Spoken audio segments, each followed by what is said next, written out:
मंदराचल पर गौरी देवी का स्वागत। महादेव जी के द्वारा उनके और अपने उत्कृष्ट स्वरूप एवं अविच्छेद्य संबंध पर प्रकाश तथा देवी के साथ आए हुए व्याघ्र को उनका गणाध्यक्ष बनाकर अंतःपुर के द्वार पर सोमनंदी नाम से प्रतिष्ठित करना। ऋषियों ने पूछा, अपने शरीर को दिव्य गौरव वर्ण से युक्त बनाकर गिरिराज कुमारी देवी पार्वती ने जब मंदराचल प्रदेश में प्रवेश किया, तब वे अपने पति से किस प्रकार मिली। प्रवेश काल में उनके भवन द्वार पर रहने वाले गणेश्वरों ने क्या किया तथा महादेव जी ने भी उन्हें देखकर उस समय उनके साथ कैसा बर्ताव किया। वायु देवता ने कहा, जिस प्रेम गर्भित रस के द्वारा अनुरागी पुरुषों के मन का हरण हो जाता है, उस परम रस का ठीक ठीक वर्णन करना असंभव है। द्वारपाल बड़े उतावली से राह देखते थे। उनके साथ ही महादेव जी भी देवी के आगमन के लिए उत्सुक थे। जब वे भवन में प्रवेश करने लगी, तब शंकित हो उन्होंने प्रेम जनित भावों से वे उनकी ओर देखने लगे। देवी भी उनकी ओर उन्हीं भावों से देख रही थी। उस समय उस भवन में रहने वाले श्रेष्ठ पार्षदों ने देवी की वंदना की। फिर देवी ने विनय युक्त वाणी द्वारा भगवान त्रिलोचन को प्रणाम किया। वे प्रणाम करके अभी उठने भी नहीं पाई थी कि परमेश्वर ने उन्हें दोनों हाथों से पकड़कर बड़े आनंद के साथ हृदय से लगा लिया। फिर मुस्कुराते हुए वे एक नट नेत्रों से उनके मुख चंद्र की सुधा का पान सा करने लगे। फिर उनसे बातचीत करने के लिए उन्होंने पहले अपनी ओर से वार्ता आरंभ की। देवादिदेव महादेव जी बोले, सर्वांग सुंदरी प्रिय, क्या तुम्हारी वह मनोदशा दूर हो गई जिसके रहते तुम्हारे क्रोध के कारण मुझे अनुनय विनय का कोई भी उपाय नहीं सूझता था।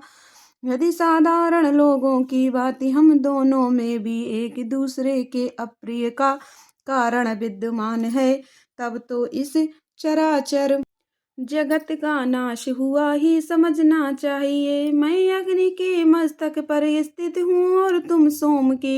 हम दोनों से ही ये अग्नि सोमात्मक जगत प्रतिष्ठित है।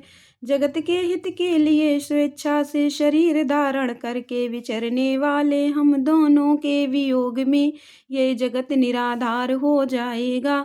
इसमें शास्त्र और युक्ति से निश्चित किया हुआ दूसरा हेतु भी है। यह स्थावर जंगम रूप जगत वाणी और अर्थमय ही है। तुम साक्षात वाणी में अमृत हो और मैं अर्थमय परम उत्तम अमृत हूँ। ये दोनों अमृत एक दूसरे से विलग कैसे हो सकते हैं। तुम मेरे स्वरूप का बोध कराने वाली विद्या हो और मैं तुम्हारे दिए हुए विश्वास पूर्ण बोध से जानने योग्य परमात्मा हूँ।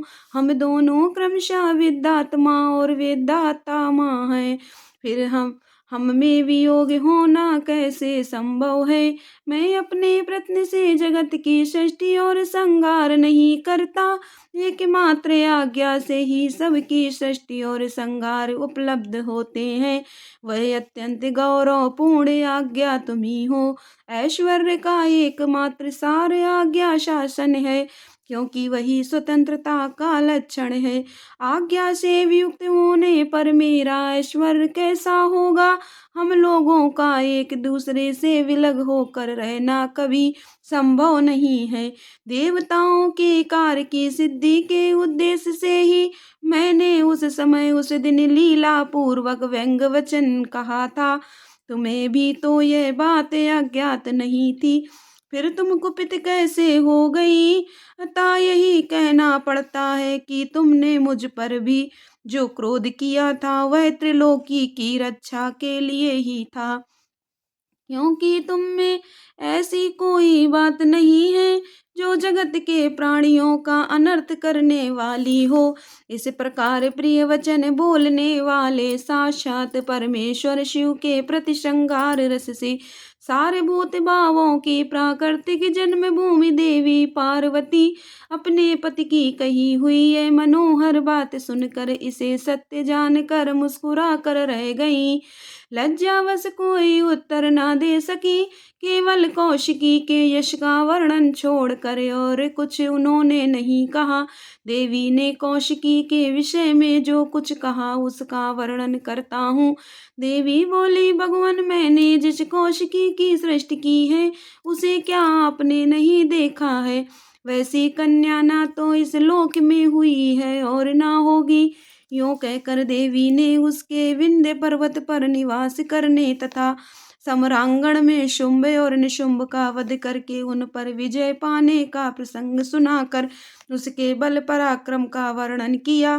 साथ ही यह भी बताया कि वह उपासना करने वाले लोगों को सदा प्रत्यक्ष फल देती है तथा निरंतर लोकों की रक्षा करती रहती है।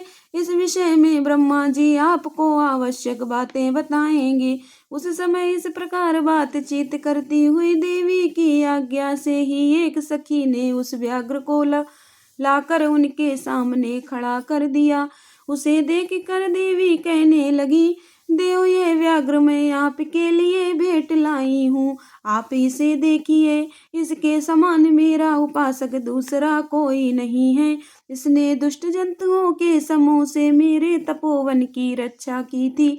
यह मेरा अत्यंत भक्त है और अपने रक्षणात्मक कार्य से मेरा विश्वास पात्र बन गया है। मेरी प्रसन्नता के लिए ये अपना देश छोड़कर यहाँ आ गया है।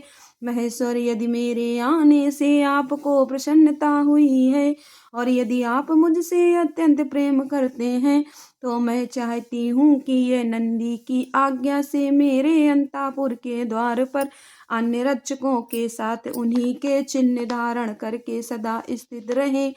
वायुदेव कहते हैं, देवी के इस मधुर और अंत तो गत्वा प्रेम बढ़ाने वाले शुभ वचन को सुनकर महादेव जी ने कहा, मैं बहुत प्रसन्न हूँ।